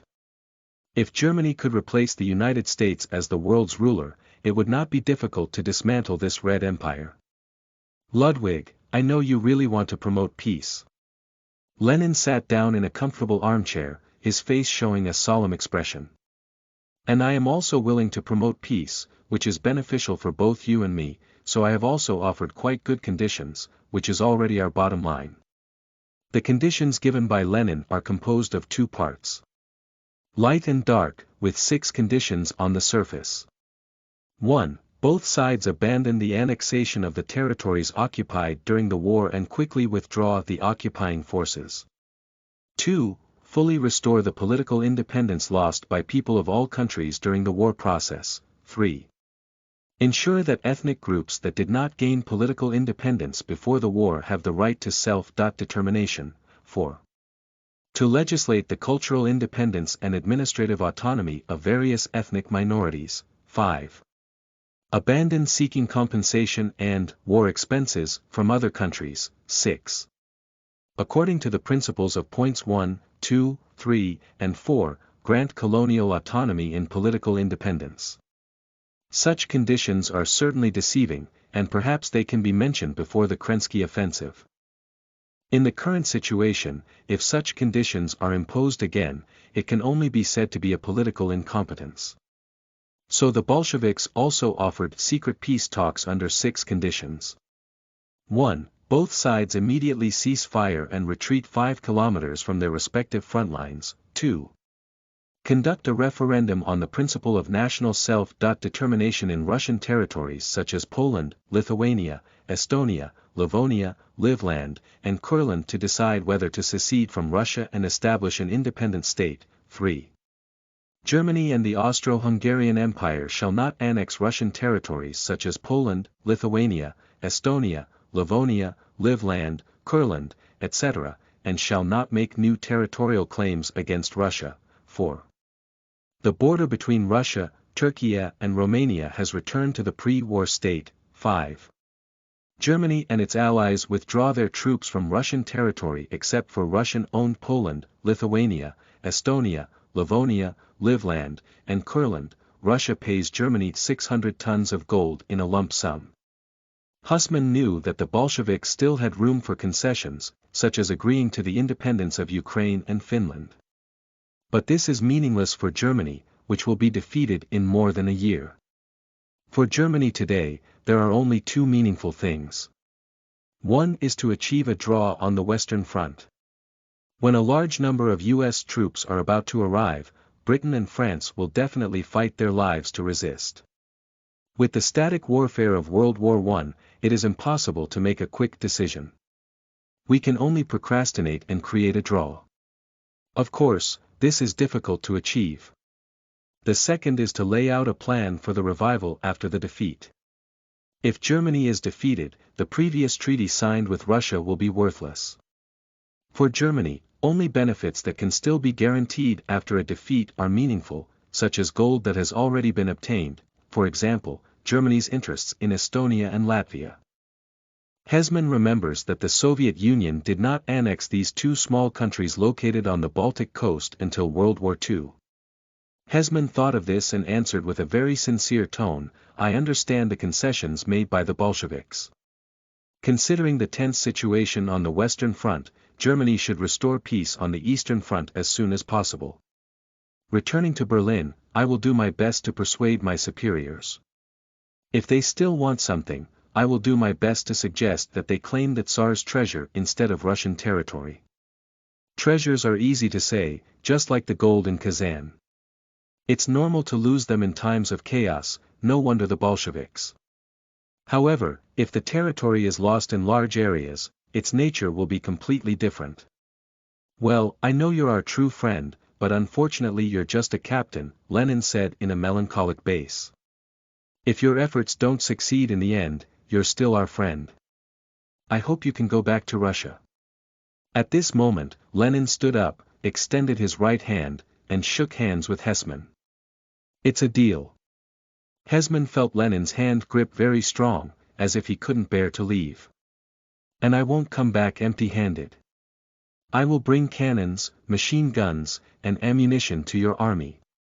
If you need them, I will also bring military advisors and engineers to help you train your army and help the factories in Petersburg resume production as soon as possible." Lenin suddenly intensified his tone, "And I also hope that one day in the future, you will become the leader of Germany." The silence on the balcony lasted for a long time, and Hesman remained silent, as if shocked by Lenin's words. Then Lenin said again, "Ludwig, you participated in a real revolution and played a huge role. Your contribution to the October Revolution was enormous. In terms of political skills, you are not much smarter than Karl Leibniz." I pushed it onto the bookshelf, and Luo Luo shouted twice to be happy. Then he cried, begged for recommendation tickets, and collected it. Those who haven't collected it yet, let's collect Luo Luo's books now. Thank you all for your support. Chapter 6. Little East Germany. You are listening at novelfull.audio. On November 25, 1917, Hesman, Chloe, and Karl Stockhausen left Petrograd by train. Near Petrograd under Bolshevik rule, railways were barely operational. Hesman and 3 others occupied a carriage, and he and Chloe sat face to face by the window. Stockhausen sat at the door, fiddling with a curved knife with a walrus handle and a gold dot-plated scabbard all the way. It was given to him by Hesman. Hesman bought it for 20 gold marks. If he scraped off the thick layer of gold plated on the scabbard, it would definitely be heavier than a gold mark coin, 20 mark face value. In other parts of this carriage, most of the chairs were temporarily dismantled, and the empty space was filled with antiques bought by Hesman. Mainly furniture and pianos wrapped in blankets and securely secured with ropes. Of course, the blankets that wrap them are also antiques. The prices of these antiques are surprisingly cheap, costing only 3,000 gold and grams in total, equivalent to over 700 to less than $800.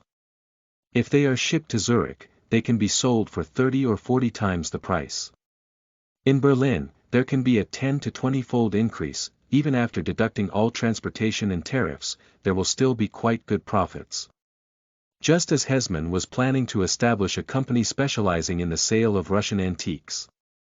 The train has passed through Pskov city and stopped at a small train station 20 kilometers west of the city. This is close to the ceasefire line between the Russian and German armies. A day ago, the Soviet Union and the German-Austrian alliance held talks on a temporary ceasefire, and the two sides signed a 28-day ceasefire agreement. It is also stipulated that peace talks will be held on October 10 in Brest-Litovsk. So by this time, there was no gunfire on the front line in Pskov, and even railway transportation was barely restored with the efforts of German engineers. The German Eastern Front headquarters had long known of the arrival of a magical captain who facilitated the Bolsheviks to come to power and ceasefire negotiations. The emperor's fan of Hesman also personally called Prince Leopold, the commander-in-chief of the German Eastern Front, to send this legendary German hero to Berlin as quickly as possible.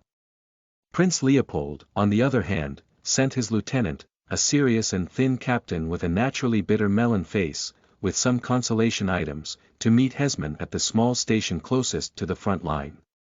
When this man in his 30s walked into the carriage where Hesman was located, he was immediately stunned by the scene before him. Where did the good things in this carriage come from? Isn't this magical captain taking advantage of the chaos to rob the Catherine Palace? Captain, are you? Hesman didn't wear a military uniform, so he didn't bow to anyone, but politely extended his right hand.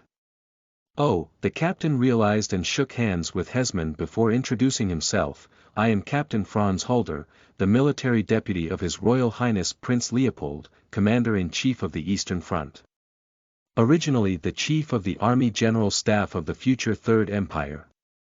A great military strategist, but unfortunately Hitler could not listen to his advice and dismissed him from his position during the Battle of Stalingrad, Halder believed that the German army could not win in Stalingrad.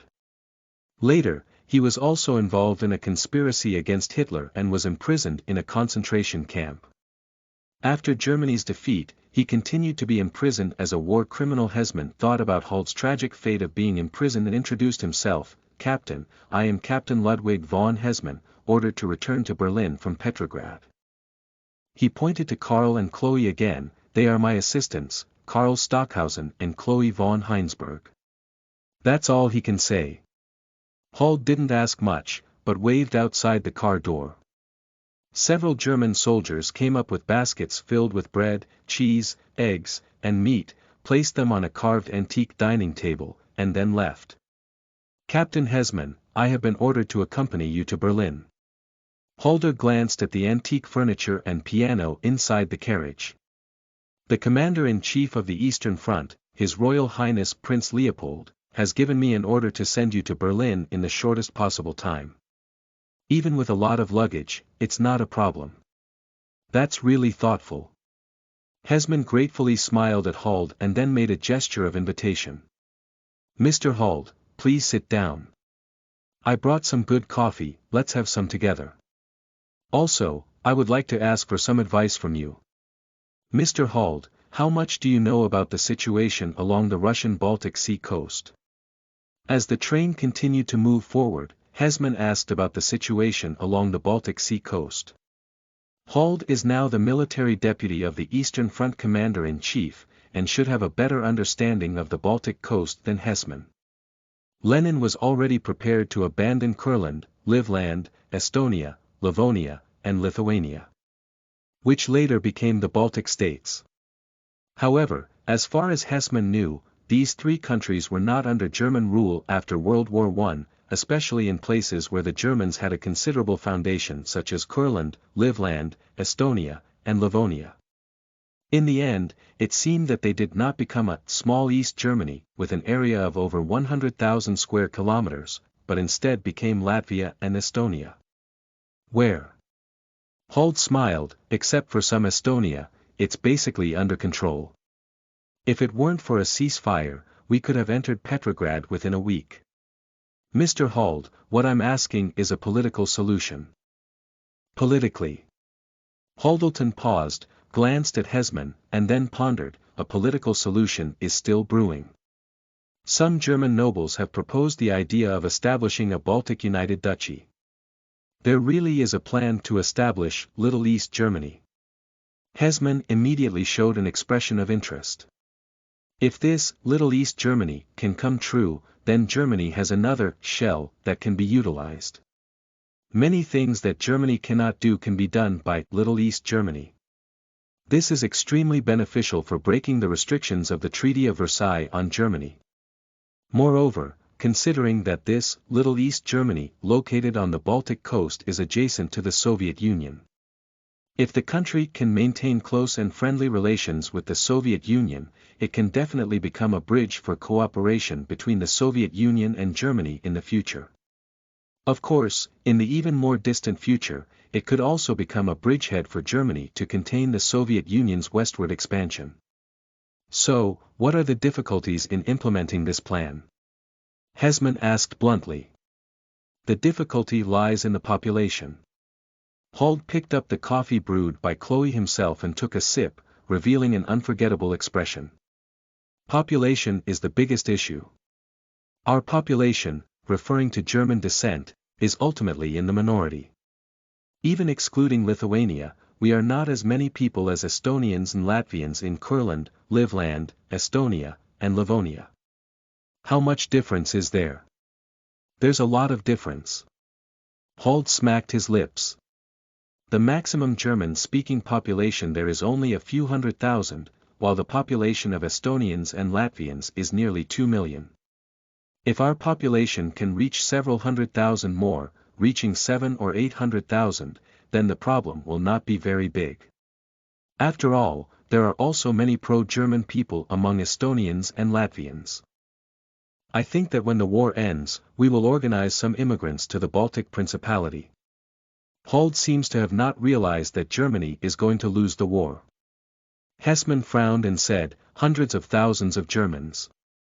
If we could get so many people before 1919, we could at least make the area around Riga Bay our territory, and no one would want to take it away. He calculated in his mind that if hundreds of thousands of German Americans in Russia could be resettled around the Gulf of Riga, there should be no problem for the population to exceed 800,000.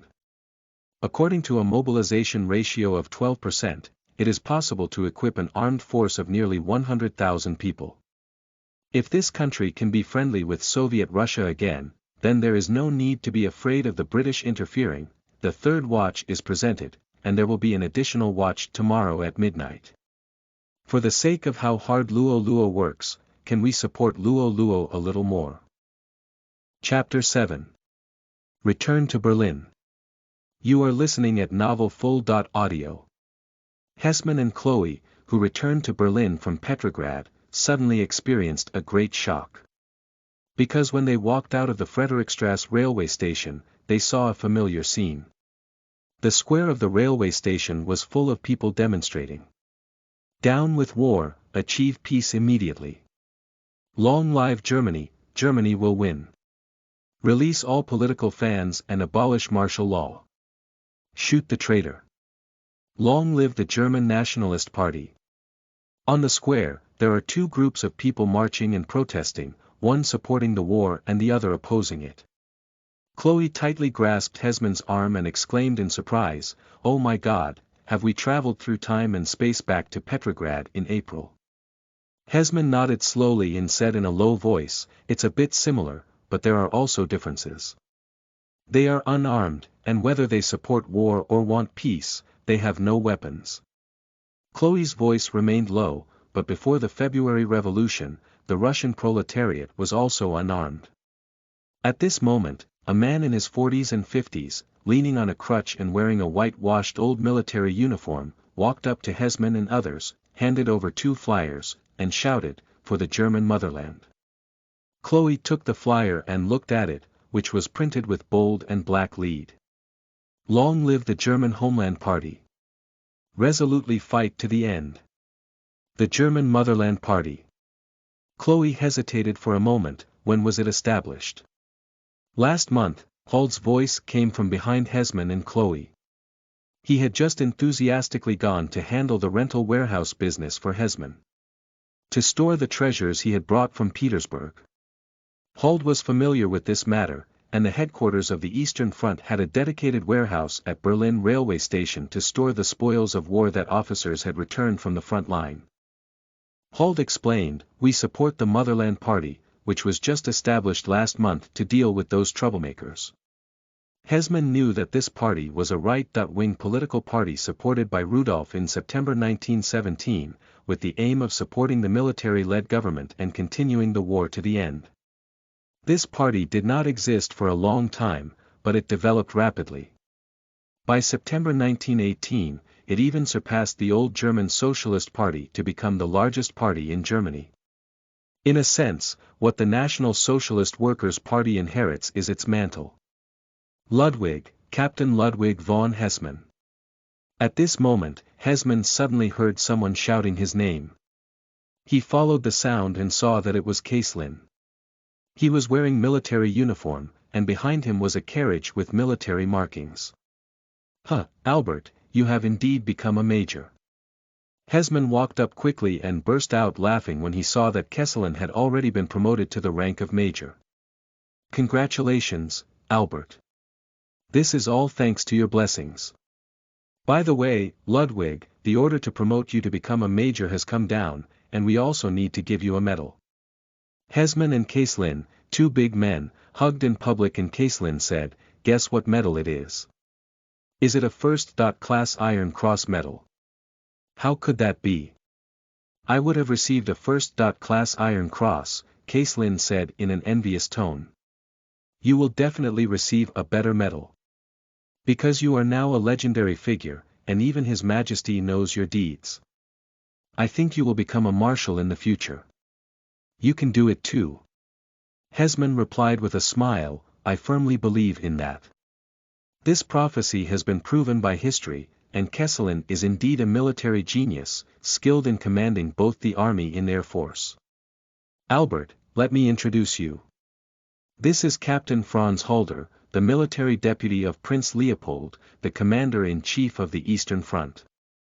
And this is Albert Kesselin, a major in the general staff, my friend. Hesman introduced Hald to Kesselin. Then a few people got on the carriage together, and the carriage drove on the streets of Berlin until it reached William Street. Hesman found the streets in a mess, with discarded signs and flyers everywhere that had not yet been cleared. Starting from April, the domestic situation began to become chaotic.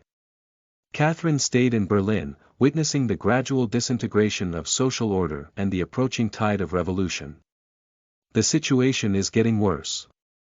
Some people are worried that if it continues, our place will become like Russia. With Russia. It wouldn't be that bad, would it? Chloe interjected. Impossible. Kesselin said, Your Excellency General has already foreseen this, so he established the Motherland Party. I believe the Motherland Party has the power to defeat them. The Bolsheviks in Germany cannot come to power. Hesman shook his head and said in a gloomy voice, Actually, the Bolsheviks in Russia were also very weak back then. That's all your credit. Catherine glanced at Hesman and then at Chloe, without saying anything further. At this moment, the Foreign Office on William Street arrived quickly, and Chloe was a member of the Foreign Office. Before getting off the car, she gave Hesman a note and whispered in her ear, This is my address in Berlin, near Elector Street. Come find me there tomorrow afternoon at 5 o'clock, and I'll introduce you to an antique dealer. Thank you, I will definitely go. Hesman and Chloe hugged and said goodbye to her. As soon as Chloe left, Kesselin's conversation box opened and he said, Ludwig, Your Highness wants to see you immediately. A general was in a hurry to see a captain, it seems there must be a compelling reason. Is it for peace negotiations? Hesman asked. No, Your Excellency wants to know how you helped the Bolsheviks seize power. Kesselin glanced at Hesman, he doesn't want to see a French or English-speaking Captain Hesman come to Germany. Your Excellency, I think you misunderstood. Our role in the Bolsheviks' rise to power was not decisive, we were just bystanders. As soon as Hesman arrived at the general staff, he didn't even drink a sip of water and changed into a military uniform before being taken to General Rudolph's office. He saw two very exquisite boxes on the general's desk, and he guessed that they should be medals and military ranks inside. Rudolph did not immediately hand over these two treasures to Hesman, but instead asked about the causes and consequences of the Bolsheviks coming to power in Russia. Of course, it was a separate inquiry. Isn't it decisive? Without us, the October Revolution probably wouldn't have happened, right? No, the Bolsheviks will still come to power, it's fate. Fated by fate. You seem to have great confidence in Lenin. It's not all because of Lenin, Hesman paused and looked at Rudolph, who sat behind his desk like a statue. In fact, Lenin's opponents were too foolish. Until the day before the October Revolution, they had the opportunity to prevent Lenin and the Bolsheviks from seizing power. How to stop it? Rudolph asked. Peace. Hesman said with a heavy tone, if the Tsar had made peace in March, he would still be the master of Russia. If Duke Lviv had made peace in April, he would definitely still be on stage. If Kerensky had made peace in July, or even before the October Revolution, he would still be the prime minister of the Russian provisional government. So, the Bolsheviks are now seeking peace. How long do you think their regime can last? By 1991. If history has not undergone significant changes. However, Hesman could not answer that way. He had to speak for Lenin now, so as not to let Rudolph endlessly dominate Soviet Russia and delay the war on the Western Front. Your Excellency, it depends on us. He solemnly said, the Bolshevik rule is still very fragile, and the only place that truly consolidates is Petersburg. If we cannot effectively support them, perhaps by next spring, we will have to deal with some stubborn Russian general. In fact, War in Russia never lacks public opinion. Once the path to peace is blocked, war will not lack supporters, and then we will fall into a quagmire. Luo Luo had a sudden change in the early morning. Can you please vote for the recommendation? Also, Luo Luo is crazily seeking to collect it again. Chapter 8. William II. You are listening at novelfull.audio. Oh my goodness, Ludwig, why are you here? I thought we made an appointment for tomorrow afternoon. Near the Electors Road, door 201 of a rather luxurious apartment near the Chinese embassy opened and Chloe, dressed in a loose dress and holding a black cat in her arms, appeared in front of Hesman, looking surprised. All three of these large living rooms were left to him by her father, and the late Baron Heinsberg colonel was also an army elite wandering back and forth between the general staff and the frontline troops. Unlike Hesman, he was very wealthy, so he purchased a very beautiful house in Berlin. Now Chloe lives here alone, and when Hesman arrived, she was preparing to cook. Wow, you've become a major. Oh my God, this is the Blue Max medal. Oh my God, you've received a Blue Max. You're only 25 years old, you're already a major and have a Blue Max. Chloe was momentarily taken aback, then exclaimed in surprise. He found that Hesman was wearing a brand new military uniform, changed to the rank of major, and had the highest honor of the German army hanging on the collar. A Blue Max medal. This indicates that Hesman's achievements in Petrograd have been recognized by the highest level of the military. He will have a brilliant future in the army. Ludwig, you must have come to celebrate with me, right? Chloe was already captivated by the man in front of him, who was full of heroic spirit, and looked at him affectionately. No. Hesman smiled apologetically as he saw a disappointed expression on Chloe's face. He then laughed heartily. Chloe, today General Rudolph gave me an invitation to Charlottenburg Palace. His Majesty the Emperor wants me to have dinner with him, and he can also bring a female companion. I want you to be my female companion. Emperor, Your Majesty. Chloe suddenly thought of something, and a tempting pink appeared on his creamy cheeks. Ludwig, are you taking me to Charlottenburg Palace? Do you want me to be your girlfriend? Hesman said, female companion, instead of temporary female companion, which clearly means different to Germans who are known for their precision. Are you willing? Hesman looked at Chloe with an expectant expression. Yes, of course. Of course I do. Chloe's cheeks turned even redder, as if it were only a ripe apple, her heart pounding. That's great. Hesman suddenly kissed her on the cheek.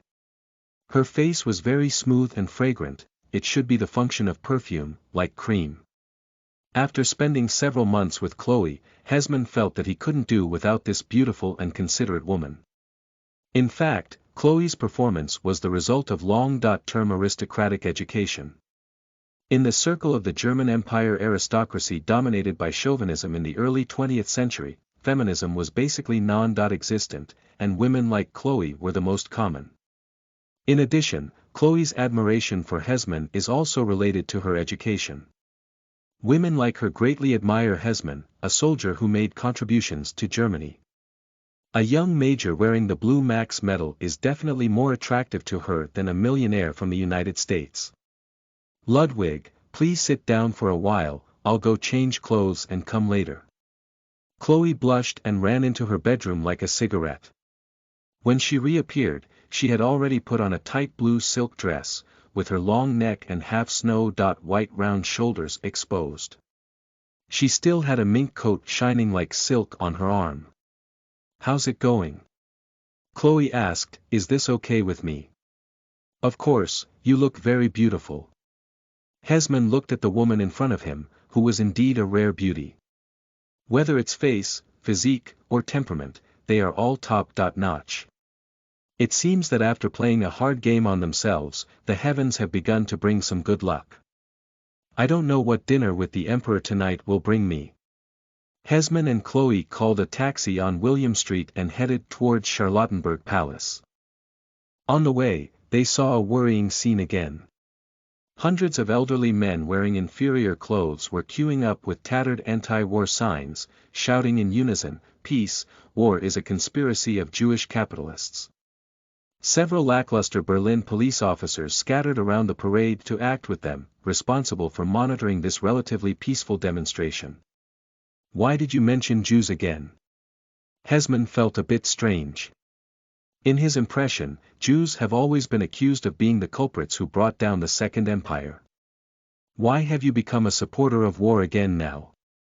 "Some people say that Jewish capitalists are unwilling to stop the war because they haven't made enough profit yet," Chloe explained with a frown. She heard a lot about recent events in Germany today at the Foreign Office on William Street, including accusations against Jews. Now they oppose the ceasefire, and in a few years they will become the main culprits of the ceasefire. "Are you Mr. Hesman?" "This is." A tall palace attendant wearing a fancy uniform welcomed visitors outside the gate of Charlottenburg Palace. "Countess Chloe von Heinsberg, my female companion. Welcome, please follow me." In the slightly chilly breeze of October, Hesman and Chloe walked through the stone-paved road in Charlottenburg Palace into the spacious front hall paved with dazzling marble. An elderly palace attendant stood in the hall, claiming to be some kind of attendant. "Major Hesman, Your Majesty the Queen and Her Royal Highness Princess Victoria Louise will also be present at the banquet tonight. The princess will sit on the left, and you will sit beside her." He glanced at Chloe as he spoke, and the younger attendant whispered something in his ear. Then he nodded to Chloe and said, "Countess, the Queen is sitting on the right head of Her Majesty the Emperor, and you are sitting next to her. It seems that tonight's dinner is very private, with only the Emperor, Queen, Princess Victoria Louis, Chloe, and herself attending." After listening to the person's seat announcement, Hesman thought to himself, perhaps the Emperor also has some questions that are not convenient to raise publicly. Hesman followed the elderly attendant into a magnificent room with a curved ceiling covered in murals and beautiful wood grain flooring. The walls were painted golden and adorned with Chinese blue and white porcelain. "This is not a restaurant, but a lounge where there is no emperor, no queen, and no princess." "Countess, please wait a moment," said the attendant. "Major, please follow me. The emperor wants to meet Hesman alone." In a grand office adorned with naval war paintings, the German emperor, who had only been seen in photos and drawings before, sat behind his desk, frowning at a document. "Your Majesty, Army Lieutenant Colonel Ludwig von Hesman reports to you." Hesman stood at attention with a snap and then respectfully saluted. "Oh, here we go." The emperor raised his head, his face habitually tense, his complexion very good, and his face radiant. His voice gives off a sense of authority and energy. "I have read all the telegrams you sent from Petrograd.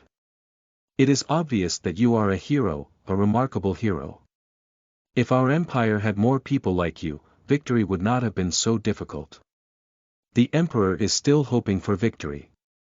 Hesman thought to himself that at first glance, the situation on the Eastern Front seemed a bit better than in history. Rudolph's attack may have been launched early, but victory is still out of reach. His Majesty the Emperor praised us, and the improvement of the situation on the Eastern Front was entirely due to the hard work of the frontline soldiers. Hesman said a few words on the scene, but then the tone changed. But such changes are not consolidating, and a third revolution could happen at any time in Petrograd. The German Emperor shook the document in his hand, which had just been sent by the General Staff. It was the report written by Hesman on his way back to Germany. Although he was only a major, he was considered by the General Staff to be an expert on Russia and the Bolsheviks. Now Germany wants to make peace with the Bolsheviks who ruled Russia, but of course, it cannot ignore the report written by Hesman. 3 revolutions. William II shook his head. "If that's the case, what will we lose? A Russia that has completely fallen into chaos poses no threat to us, right?" Seeking recommendations and collections. Chapter 9. What about the pig teammate Austria Hungary? You are listening at novelfull.audio. Your Majesty, I think we should first consider what we can get from Russia under the leadership of the Bolsheviks. Hesman glanced at the emperor and speculated that today's dinner and the individual summons before the meal must be the emperor's desire to gain a deeper understanding of the current situation in Russia. For him, this is also an opportunity to save the Second Empire. Although it may be a bit difficult, he still needs to be treated like a dead horse. What do I get? William II asked himself. I can take the land along the Baltic coast if I want it, even if it's rich Ukraine. As long as I want it there. Gold, worth over 2 billion gold marks. Hesman said, the Bolsheviks can secretly hand them over to us. William II had already learned about this news, and he had not shown a particularly interested expression yet. Gold is certainly good, but it is not very useful for Germany during wartime. Now Germany is under lockdown by Britain and the United States, and what is needed is not something that can be bought with gold. And there's food. Hesman intensified his tone. Ukraine has the most black land in Europe. As long as the situation there returns to calm, farmers can start farming, and by next year at the latest, Ukraine's food will improve our domestic supply. Your Majesty, the fundamental reason why the Tsar lost everything is that there is not enough bread to feed the people of Petersburg. Without bread. William II snorted coldly, what a fool. But such a thing wouldn't happen in Germany. Actually, bread is already scarce. In April, there was a wave of strikes in Germany, with workers demanding a full increase in cheap food and coal.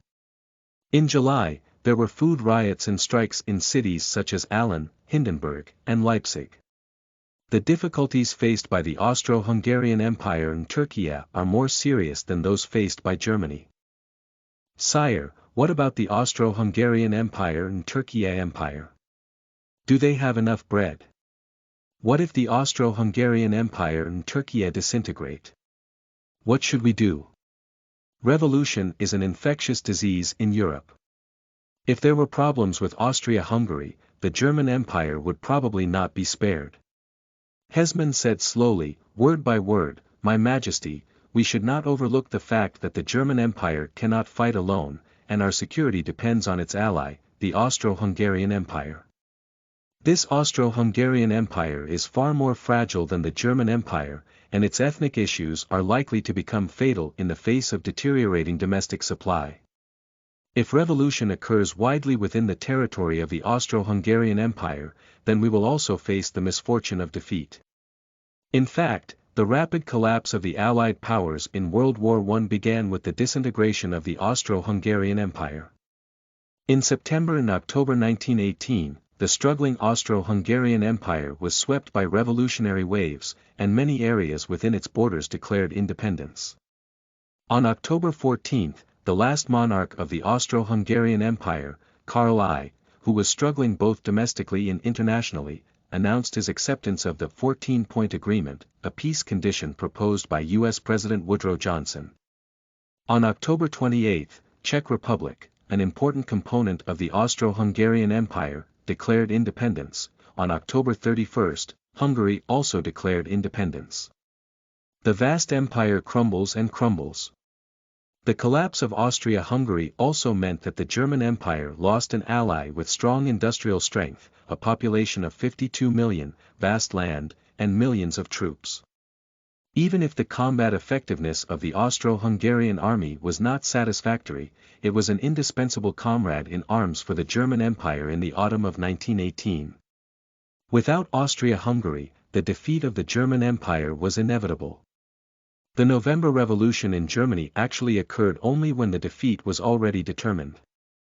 The so-called bullets shot from behind, if any, killed the Austro-Hungarian Empire. The German Empire was just a burial companion for the Austro-Hungarian Empire. How could you still think of the Austro-Hungarian Empire? William II's thoughts seemed to be told by Hesman, and his face showed concern. Hesman continued, besides food, we can also get friends from Russia. Bolsheviks can become friends. Bolsheviks. Friend. William II was stunned for a moment. Your Majesty, the enemy of the enemy is a friend. Hesman said, the system implemented by the Bolsheviks makes it incompatible with Britain, the United States, and France. After the Bolsheviks negotiate with us, Britain, the United States, and France will definitely support the Bolsheviks' enemies in fighting against Bolsheviks. A civil war, the German emperor asked. There will indeed be a civil war. Hesman said, as far as the current situation within Russia is concerned, it is inevitable because the Bolsheviks' power is limited, and Lenin and others only took advantage of the extreme aversion of the Russian people to war to break out, while their enemies are waiting for the opportunity. Can the Bolsheviks, trapped in civil war, still provide us with food? William II asked in response. Your Majesty, in Russia, food comes from Ukraine. If we can facilitate an autonomy agreement between the Central Rada and Bolshevik-controlled Soviet Union in Ukraine, then Ukraine can become a relatively peaceful place in the Russian Civil War. That way, we can get food and coal from Ukraine. Hesman promoted the plan of Ukrainian autonomy to the German emperor. Because he knew that Ukraine would become a focal point. This black land of over 600,000 square kilometers was not only Russia's granary but also Russia's heavy industry base. If Ukraine were to become independent, Lenin's regime would really not be able to step down, and Ukraine would likely fall into chaos. And if Germany proposes conditions that the Bolsheviks cannot afford, the peace talks will be delayed.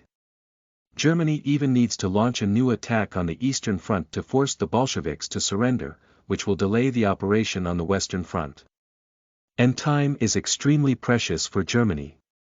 In history, the Germans were entangled with the Bolsheviks on the Eastern Front until March 1918 when they signed the treaty. It has been 11 months since the United States participated in the war, which is enough for the United States to mobilize and arm a large number of troops. Now Hesman has fought for Germany for 2 months. The October Revolution has turned into the August Revolution. And if the peace treaty can be signed as soon as possible, it can give Germany another precious month or 2. This may help to secure a dignified peace for the Second Empire. In addition, we can also obtain hundreds of thousands of German-speaking people from Russia. Hesman saw the emperor's silence and then proposed a condition that Lenin had not mentioned. Hundreds of thousands of people. Are they of German descent in Russia? William II asked. Yes, hundreds of thousands of Germans are descendants of immigrants who migrated from German lands to Russia in the past. If we could concentrate them near the Gulf of Riga, it would help establish the Baltic Principality. The Principality of Polo. Do you also know this plan? William II stroked his beard and stood up. All right, I heard a lot of constructive feedback today. But now, I'm a bit hungry. Major, let's go eat. After speaking, the emperor stood tall and walked out of his office, and Hesman quickly followed suit. I pondered in my heart how effective the words he had just said could be. If only I could really save the Second Empire. However, considering the stubbornness of William II, Marshal Hindenburg, and Rudolph, things may not be that easy. Today is the 4th shift again. Luo Luo is working so hard, why don't everyone vote a few recommended votes to encourage him? Can Chapter 10 save the Tsar? You are listening at novelfull.audio. Just as Hesman thought that tonight's important conversation had already ended and that the next step was to enjoy a sumptuous dinner, things had some twists and turns. No, it's not some twists and turns, but something profound has happened that almost puts Hesman in a difficult position in the future. And the origin of the matter turned out to be due to Ms. Chloe von Heinsberg's talkativeness. When Hesman followed William II into a restaurant with gold walls covered in oil paintings, Chloe was talking to 2 ladies, one of whom was very tall, a bit old, with an unattractive rectangular face, a big nose and mouth. The other is young and beautiful, looking a bit like William II. This German emperor had a good appearance and must have been a handsome guy when he was young. 3 women saw the emperor walking in and all stood up and bowed their knees. The emperor nodded at them, and then his gaze was drawn to Chloe. Your Majesty, I am Chloe Maria, Countess Heinsberg, Chloe's middle name. Chloe quickly introduced herself, I am Colonel Hesman's companion. So it's the daughter of Count Heinsberg, I've seen you before. William II smiled and gestured with his hand, you were only a little old then. He turned around to look at Hesman, as if saying, you're lucky to have hooked up with a countess. This is my wife, Augusta Victoria. The German emperor pointed to the woman with a rectangular face. Your Majesty. Hesman snapped to attention and bowed to the German empress. The queen just nodded slightly at him, appearing very proud. This is Victoria Louise, my daughter. William II pointed to the young and beautiful lady. She is the Princess of Prussia and the Duchess of Brunswick. Respected Your Highness, Hesman also bowed to Victoria Louise. He saw the good-looking princess extend her right hand in a drooping posture, and quickly picked up her right hand with both hands, lightly kissing the back of her hand. This was a kissing gesture. Ah, since we're all here, why don't we sit down? William II strode to the main seat at the top of a long dining table. A servant dressed in fancy clothes stepped forward and pulled out a chair, allowing the emperor to sit on it. Others also sat in their designated seats, with Hesman sitting next to Princess Victoria Louise and Chloe facing her. A palace attendant in uniform walked in and began serving dishes and wine. Taking advantage of this opportunity, the emperor began chatting with everyone. What were you talking about just now? Why do I think the ladies are not too happy? William II didn't know how to tell that his wife, daughter, and Chloe's faces were all a bit heavy, but Hesman didn't notice that. Father, Miss Chloe Maria mentioned the Tsar, said Victoria Louise in a somewhat melancholic tone. She met the Tsar's family in Tsar's village.